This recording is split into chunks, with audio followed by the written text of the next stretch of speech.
চেন্নাইয়ের এম চিদাম্বরম স্টেডিয়ামে ২ match test cricket সিরিজের প্রথম খেলা সামনে রেখে প্রস্তুতি নিচ্ছে বাংলাদেশ ক্রিকেট দল। মঙ্গলবার দ্বিতীয় দিনের মতো বাংলাদেশ দল অনুশীলন করে। কন্ডিশনের সাথে মানিয়ে নেওয়ার পাশাপাশি নেটে ব্যাটসম্যান ও বোলাররাও নিজেদের তৈরি করে নিচ্ছেন।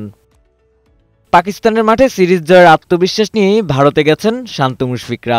পাকিস্তানের বিপক্ষে সিরিজে গুরুত্বপূর্ণ ভূমিকা রেখেছেন বাংলাদেশের ফাস্ট বোলাররা। নিজেদের মাঠে ভারত শক্তিশালী প্রতিপক্ষ হলেও তাদের মোকাবেলায় সেরা প্রস্তুতিটাই নিচ্ছে টাইগাররা।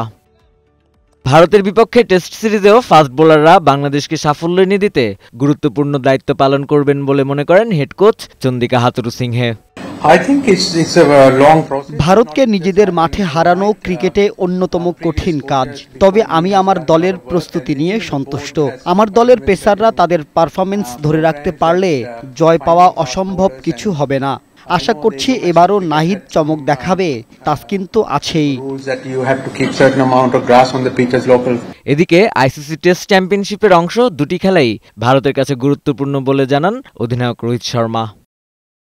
আগামী বৃহস্পতিবার থেকে চেন্নাইয়ে শুরু হবে দু দলের প্রথম টেস্ট ক্রিকেট খেলা। আশরাফুল আনন, বৈশাখী সংবাদ।